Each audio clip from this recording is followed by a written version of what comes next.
Emma Grede, welcome to Meet the Press. I'm so happy to be here, I can't tell you. We are so happy to have you here and for this conversation. Congratulations on your new book. Thank you so much. We are going to delve into your book momentarily, but I want to start off with who Emma Grede is.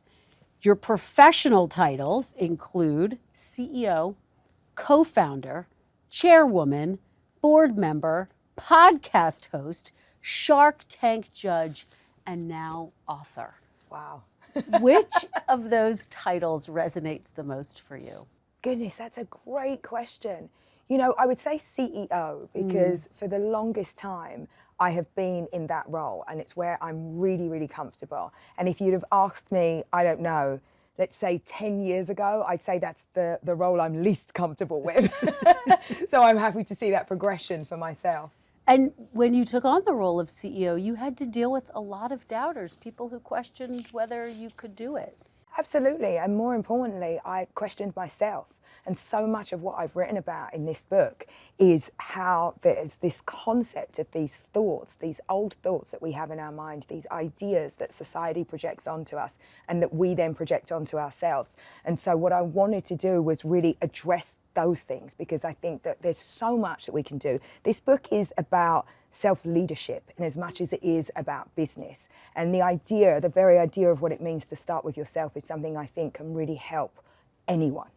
Well, CEO is your favorite title. Is there another title that you aspire to as we sit here today? You've accomplished so much. Is there anything else on the horizon? Maybe somebody taking a break in a second. This has been a whirlwind of a week. I'd like to be somebody who has slept. That sounds like an amazing goal. Let's start with your path to becoming one of the most successful women entrepreneurs in the United States. You've had a lot of jobs along the way: sandwich maker, newspaper delivery person, apprentice. How did all of those jobs shape who Emma Grede is today? In such a foundational way, I have to tell you. You know, it is the very reason that I can sit here in this chair today. It's what makes me a great leader, the fact that I have done all the jobs on the way up and I have an appreciation for what everybody brings to the organization. But also, it says so much about what it actually takes, because I didn't, arrive in America and pop out and all of a sudden have these, great companies that I've been so fortunate to be a part of. I worked my way there. And so when I'm asked, are you grateful, Emma? Are you just so grateful? I'm like, I'm really proud because I did that. I've had a huge part to play in my own success. I had a vision for myself. I've worked relentlessly hard. And I think that where I am today is in this amazing, fortunate position that I'm able to share some of those learnings. And I wanted to do it in a way that was honest and not sugarcoating anything. It's incredibly honest, and we're going to talk about how honest you get in this book. Forbes has named you one of America's richest self-made women. It was a long path to get there, though. You grew up in East London, the daughter of a single mother who you talk about how hard she worked. You were dyslexic, a diagnosis you didn't get until you were in your 20s. That's true. Yes. And you also dropped out of high school. You didn't finish college. Emma, how did you push past all of those challenges to be the powerhouse that you are today? I know when you stack it up like that, it's like a nightmare of a resume, isn't it? I really had an incredible upbringing because while I didn't have a lot, my mum was amazing at stretching what we did have. And she taught me a sense of responsibility for myself in the world by exposing me to the fact that we didn't have much, and what we did have, we would need to figure it out. I really understood money at a very young age. I took a lot of responsibility for both myself and also for my 3 younger sisters, but it never occurred to me for a second that I was disadvantaged in any way. My mum told me, Emma, you're not better than anyone else, but nor is anyone better than you. And so long as I would work hard, I could do anything. And I really believed that. I thought that if I worked, I could change my circumstances. I could take myself from where I was born into whatever it was that I might want. And so for me, it's just been the story of my life that I would do everything, take every opportunity, but also not struggle with this idea of not, having the right education or, having dyslexia hold me back. And in fact, you're right, I didn't find out until I was in my early 20s. And in fact, I think about it as a superpower, because for me, it taught me to see around corners. It taught me to take a different path. And so I've just leaned in every time I felt fearful, every time I saw something that perhaps on paper wasn't for me. I took it as a signal. I really decided that those were things that actually, if I would put myself in line and give myself the opportunity, they were mine for the taking. A lot of people become overwhelmed by fear, but you used it as a strength. How did you accomplish that? I assume there's still moments when you might feel a little nervous. No doubt. But when you come from a place like I did in East London, you grow up a little bit scared and you learn to sit with that feeling. You learn that you can exist anyway. And what I understood was that everybody around me that was doing really interesting things was doing something that couldn't be prescribed, that couldn't be anticipated. And there is some fear within that. And I talk about it in the book. I often think specifically for women that we struggle with this idea of perfectionism and we want everything to be perfect before we go. And what my career has taught me is that nothing is ever perfect. And if you're not scared, you're probably not doing enough. So now I think about it as a good feeling, like something I'm almost looking for in a way. You reflect on what it has been like to you to often be the only Black woman in a professional setting. How did you turn what was a difference for you into a strength in the professional world? Well, in a way, I took it as something that would be to my advantage. I was like, well, at least they'll see me. At least they'll notice me. I come from England. And so for me, growing up, it was a very, very different environment to the one that I find myself now in this country. But again, I have taken every disadvantage and looked at it in a way to say, okay, well, what can I leverage from this? What else can I do with what it is that I've uniquely been given? And so I really have tried in so many ways in my life to take who it is that I am and what my beliefs are and what my unique gifts are and play them to my advantage. I think we all know the systemic barriers that are there. We all know the systems that are in place that keep us small, that keep us out of conversations, that limit us. And you can make a choice to actually tune that out and do things differently, to lean into what your strengths are. And that's what I've done. I've really tuned out the noise and I've created a lane for myself. What would you say to other women, other people in the workplace who might feel overwhelmed or held back by their differences or unseen because of their differences?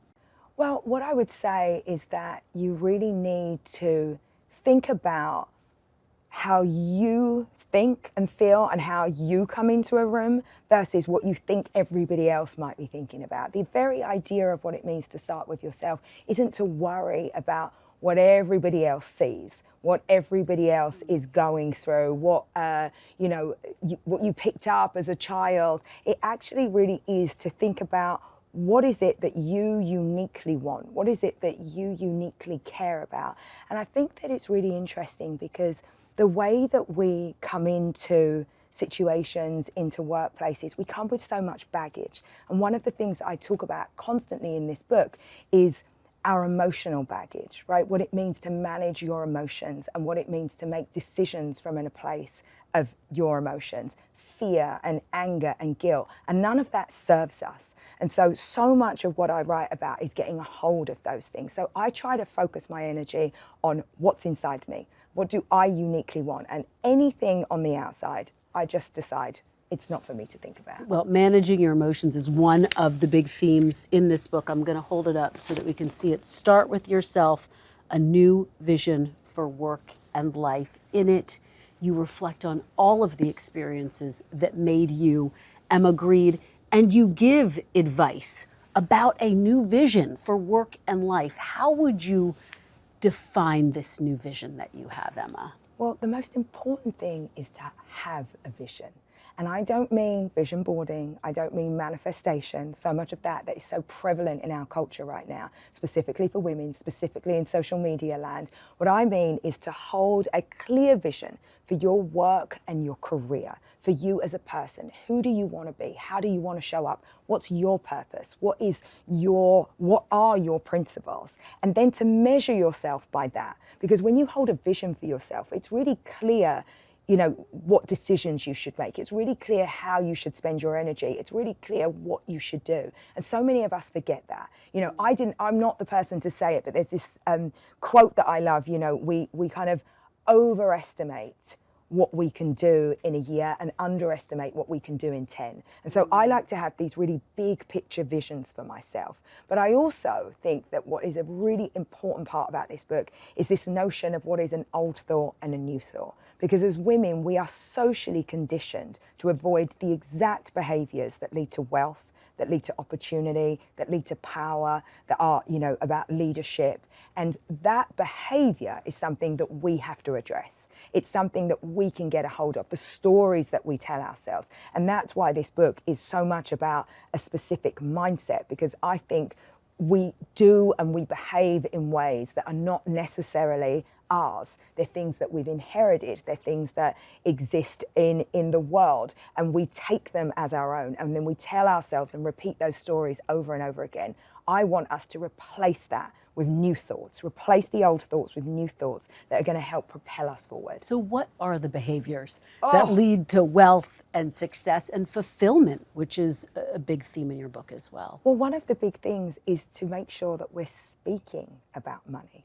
Because again, I think so many of us were raised with this idea that to speak about money is a little crass. You know, you should never discuss your salary. You should never talk about things so openly like money. And again, when I, you know, sit down and listen to my husband, he's having so many conversations about money all the time. Something as simple as how you might restructure, you know, some financial thing or what your investments might be. But I don't have those conversations with my girlfriend so much. And I think that when you avoid the concept and the conversations around money, what happens is that money really avoids you. And so we need to make sure that we put ourselves and our need for money at the center of our plans. And I'm really obsessed with this idea. Look, at the end of the day, I think we're in desperate need right now for more women in positions of power. And money and power are inextricably linked. If we look at, and I don't just mean in the workplace, I mean, you know, economically, socially, politically, everywhere we look, there is a need for women to have more power.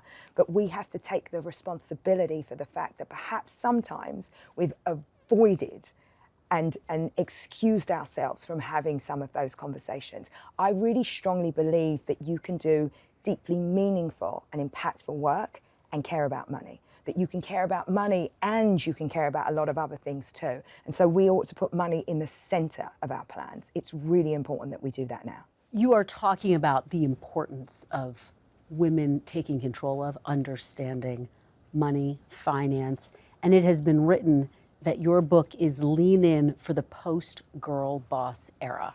Is that how you see it? Wow, I mean, those are two goodies. I'll take it.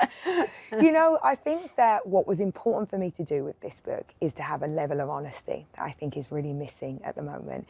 Everything's so glossy, it's served up to us in such a beautiful way. And what really concerned me with my own career and how I'm portrayed is that people almost, you know, envisage that when I'm sitting at my desk and you see one of those pictures of me, that's a posed for picture. And I'm like, guys, you do know I'm on the phone.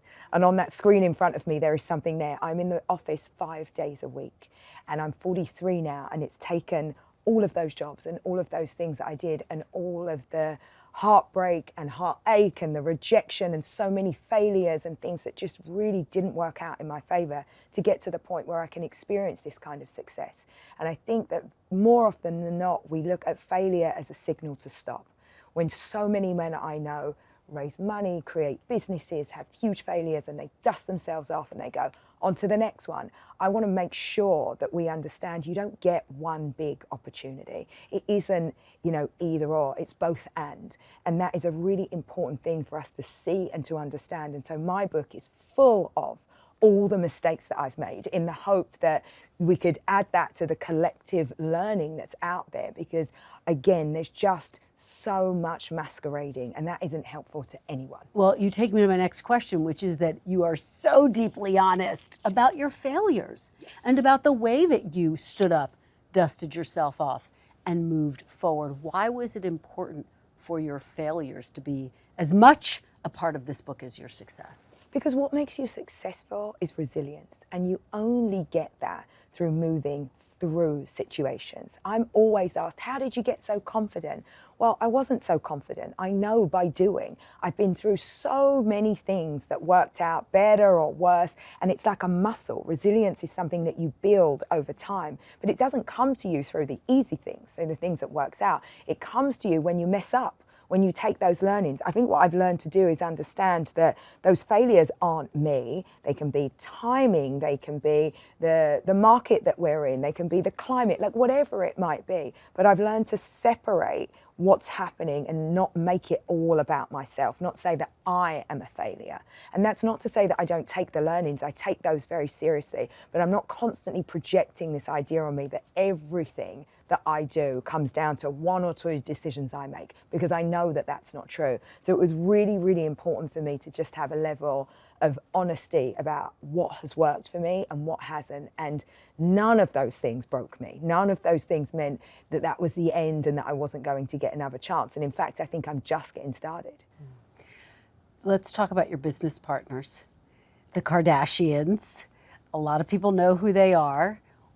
What is it like to work with, to go into business with the Kardashians, this storied family that has a lot of wealth, and each of them have their own business?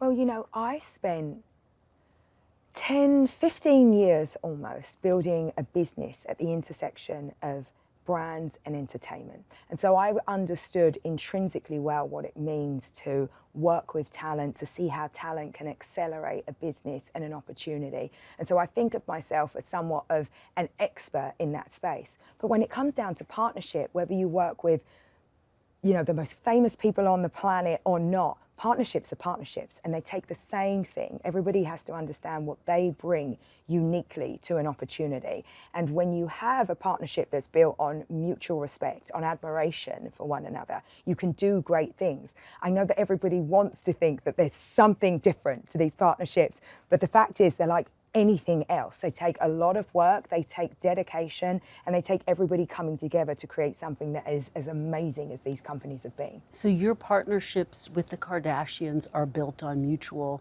respect, hard work, a sense of purpose? Absolutely, absolutely, and alignment. How have the Kardashians changed you, and how have you changed the Kardashians and their professional trajectory? I think that I can't and won't answer on their behalf, but for me, I would say a really great English saying is not a sausage, and it means nothing. Nothing has changed. I'm still the same old Emma. I'm still Emma from East London. I work as hard as I ever have. And you know, what's so wonderful, because I always think about this, coming to this country has given me such unbelievable opportunities, but nothing's really changed. You know, I still am me. And honestly, I think if I had to start all over again, I would do exactly the same thing and I would be as successful in a different time. I feel really lucky to say that, but not much has changed. I still take the same mentality to every single thing that I do. Your businesses are very focused on empowering women in different ways, whether it is Skims, whether it is your jean brand that you have. Good old good American. Yes. And part of what it seems like the goal of your brands is to help women to feel empowered in their confidence, in their bodies. Talk about that part of your vision and why it was so important for you to make that a part of what you produce. Well, you know, that was really a learning that I got from my early days in agency and consultancy land, that there were so many brands paying lip service, almost masquerading that they served a much broader customer. And the reality is they weren't making the clothes and they weren't actually serving that customer in a way that was fair. And what I really understood is that there was a huge opportunity. You know, I think the stat is that 68% of women in this country are above a size 16. Maybe in GLP-1 time and land, that could have changed a little bit. But if you go back 10 years ago to when we actually started Good American, there were no brands looking at the full spectrum of women and women's sizes. And, you know, you would essentially have a huge group of women that were relegated to shopping fragrance, beauty and shoes in a department store. The plus size section was up on level 5. And I really saw that as a massive opportunity to say, you know, I don't think women make decisions about what they want to wear based on their size. They absolutely don't. And it really speaks to who's in charge. It speaks to who makes the decisions. And so I thought putting a female point of view into a company where we could actually say, you know what, we're just going to make all the sizes all the time. And you can make the decision if that style is right for you, if you think that this is something, a trend that you want to jump onto. And it turns out that I was absolutely right. And women came in their droves. And actually what we're seeing now, even as the kind of trend line changes in terms of people's sizes, if you have served a customer when she is at the larger end of the size spectrum, she is going to be loyal to you and still shop your brand if she changes sizes. So we've definitely seen this brand continue to thrive and grow. And to me, it's one of the proudest points in my career that we really started a movement in fashion. You take it for granted now that you see clothes on plus size mannequins or even, you know, when you can go on to e-com and change the sizes, but it was Good American that started that. It's really transformational because it used to be that plus size women shopped at plus size stores. Absolutely. And couldn't go into a mall and the typical women's section find something for them. Talk about the impact that that has had on the way women see themselves, that they can go in and buy Good American clothing and find their size and feel good about it.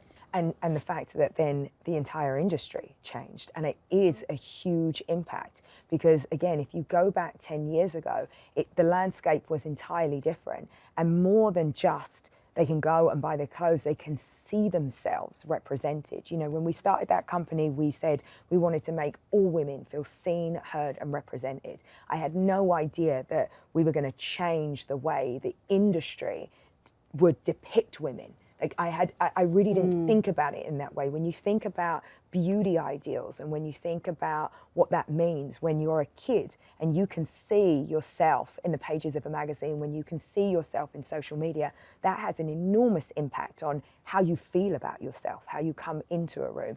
And so it is a particular point of pride for me because we were the first. We have stuck to our principles. We haven't changed. It was definitely complex to figure out how you're going to make that company work and how we're going to make that company profitable.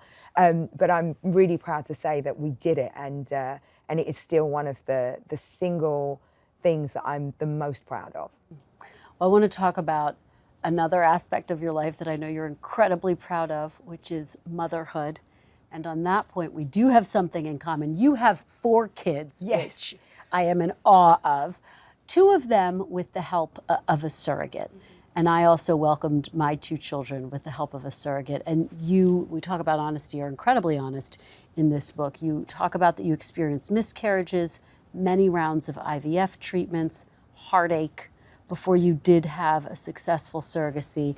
And this quote from your book stood out to me. You say, "It is devastating not to feel like you have reproductive agency." Tell me about why you wanted to talk about the very painful experience of infertility and then the joy of welcoming 2 children via surrogate. So to me, it was really important because it's the reality of most of our lives if we choose to have children, and I completely respect that that's not every woman's choice. But for so many of us, there's this conversation of when to have children. What is the right time? How do we prioritize our careers and what we want for ourselves and balance that with having a family? And it's my opinion that there just is no right time. I am certainly not going to sit here and advocate for teenage pregnancy, but also waiting until you're 38, 39 probably isn't a good choice either, because there is a reality around fertility and a window for that for women. And so if we continually put that off, we do ourselves a disservice. And so the reason I decided to write about it in the book is because for me, that was an enormous privilege that I could, you know, go through IVF. It's incredibly expensive and unobtainable for so many. But then when you talk about surrogacy, even more so. And so it's a privilege of the few. And I think that what I've seen, certainly you have to imagine, I have hundreds and hundreds of women that work in these companies, and I see heartbreak over and over and over again, because either they've waited too long, much like myself, and it's not their choice, or that we've fed them, you know, this idea that you can freeze your eggs and everything will be fine, and then by the time you're thinking about it, it's too late. So to me, it's a part of the work conversation, and one that we need to have more freely. Again, it's just about knowing that you have to think about it before it's too late, and that it's your choice. But to wait is not necessarily, and I should say this again, but to wait until it's too late is so heartbreaking that I want to make sure that we are bubbling that conversation up consistently and doing it in a way that's with honesty and a lot of authenticity, because it's such a difficult subject for people to talk about. How do you as a CEO see your role in terms of supporting, encouraging your employees who may want to start families? Well, you know, one of the things that I'm so proud about is that I have women that have left the company, had a baby, come back, left again, come back, left again, and still gone like this, right? Still had this like incredible career trajectory. And so much of that is about the culture of a place. I leave the office every day at 5 p.m. because I like to go home and do bed and story and, you know, that whole thing. But what it does is creates the conditions for other parents to be able to do the same in those places too. I think that that is really, really important. But I also don't sell everybody a lie that it's really easy, because I have a lot of help. And again, that's a huge privilege. But we as women need to make sure that we're taking help wherever we can get it. But we definitely shouldn't pretend that we're not taking the help, that we don't have any help. And I do think that, again, there is this kind of idea of what it means to be a female entrepreneur, that you're up and you're working out and you're killing it at work, you have this great relationship, you're looking after the kids and everything's great at work. That isn't the reality of my life. It's a series of trade-offs. For every single thing that I am excelling at, there's a place in my life where something has to give. And so I wanted to make sure that I was honest and not, you know, that I'm not kind of sitting here pretending that something else in my life hasn't had to change, because I have this incredible role, but I also have 4 children. And it speaks to this fundamental question, this age-old question. The age-old question. Can women have it all? I feel like Oprah had it right, you know, when she said you can have it all, but not at the same time. You know, I love an Oprah quote. Everybody knows that. Who doesn't? I mean, who doesn't? She said a lot of good things. You know, what I really, really believe is that we have to make sure we're making the choices on our own behalf, that we have a thought and a vision for the things that we want, that we're managing our emotions, and that we're not letting the things that we've been told get in our way. That's what my entire book is about. And if it's really, really important to you to have children, then you need to make that a priority. It doesn't mean that you're not going to lean into your career the right way or in a big way. It just means that you're going to have to really plan that and think about it and decide what type of parent you want to be, importantly. Because to me, I don't think parenting has got so much harder. I think the expectations around parenting have gone a little bit crazy. Well, and you're very honest about how you view parenting. I have to ask you about this. You did an interview with the Wall Street Journal, and the headline was, "The Kardashian Whisperer Who Says 3 Hours with Her Kids Is Enough." That's based on what you say in your book. You call yourself a 3-hour max mom. That raised a lot of eyebrows, as you know. What did you mean by that, a 3-hour max mom? Well, what I meant by it was exactly what I said, and I really don't want to backpedal. You know, the first thing that I thought when I saw that headline was like, wow, that would never have been written about a man. Nobody would ever have written that about my husband. The important thing is that I bring a level of honesty to everything I say, because when you work Monday through Friday, the idea that you've got this entirely free weekend to just be with your kids and orientate your whole world around your children, is just not a reality.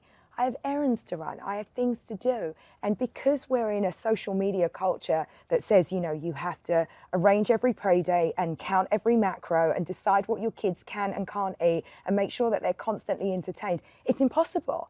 We're setting women up for a failure, and we're holding women to impossible standards. So what I meant when I said I was a 3-hour mum is that I probably spend like 3 hours with my kids doing the things that they want to do, entertaining them, being down on the floor and playing with them.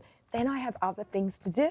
And that's just the truth. It's just a reality. And I think a lot of parents feel exactly the same, that you're depleted after a week at work and actually you only have a couple of hours. But isn't that good enough? I think it is. What do you say to the moms, to the parents who hear that and say, wait a minute, I'm with my kids all day long, or I spend hours with them on the weekend? Any regrets about making that comment? No, no regrets. I'm like, have at them. The important thing is that you live up to your standard, to your vision, but there's a lot of good ways to, or there's a lot of ways to be a good parent.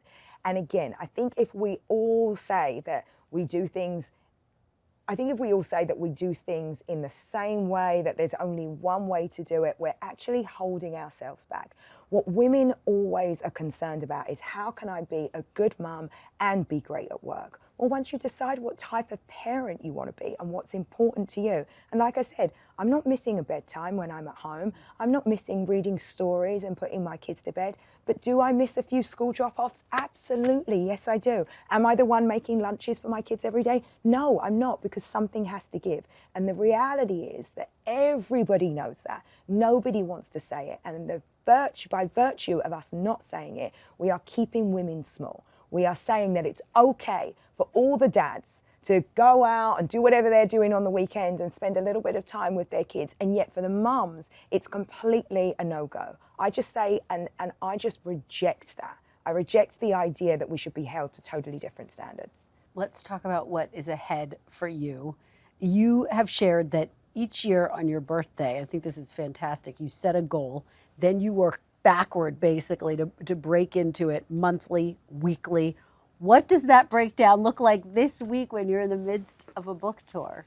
You know, I had so many goals around the book, and I feel like I'm like ticking them off as we go. I actually had Meet the Press on my list, so I'm like, I can't wait to tick that off. You know, I think the goal orientation for me was really important. I started doing this when I was in my late 20s. I had a 30 plan that is so famous amongst my friends, because they were like, what is that plan of yours? And it was just a way to make sure that the way I spend my time is congruent with the things that I want to achieve. And I am, you know, it's just the way I'm like hardwired to make sure that what I'm doing and where I'm spending my time is in the direction of the things that I want the most. And there are so many distractions and so many things that I have to get to, that I just like to make sure that what I'm doing are the most important things to me. And the plan is just one other way to do that. It also really helps you with what you should say no to, because it's my belief that you can't be, you know, a people pleaser and a leader. And so when I have a plan, I say no to everything that isn't getting me closer to one of my goals. So we're getting close to your next birthday in September. Do you know what your next big goal is for your next birthday in September? 100% yes, of course I do. And it really is to get this book into the hands of as many women as I possibly can. To the point where, you know, we were on the subway yesterday and I was giving out the books. I'm like, you're on your way to work? Like, here's one for you. On the subway? Literally. We were on the subway. We went 3 stops, turned around, came back and given out the books. It was actually so fun, and I will do that in almost every city that I go to, because what is important to me is to start a conversation. You may agree with me, you may not agree with me, but once you consciously understand what are old thoughts? What are things that I've been telling myself? What is the prevailing wisdom that's out there? When you get that, you can start to push against it. And that's what I care about, that we're making our own choices, that we're deciding how we come into the workplace, that we're deciding who we want to be, what type of parent we want to be. And so it's not about doing as I do. I'm sharing my experience, but it is about what it means to truly start with yourself, to prioritize yourself, to put your hopes and your dreams and your ambition at the very top of your list. We only have one life, and I think it's really important that we are clear and honest about how we want to spend it, and that's what I'm doing with my life. Emma Grede, thank you so very much for this conversation. Thank you so much. It's a Fantastic. pleasure. Thank you. It Thank was a you. pleasure. Thank Really you so much. appreciate it. I loved it. We thank you for watching, and remember, stay updated on breaking news and top stories on the NBC News app or watch live on our YouTube channel.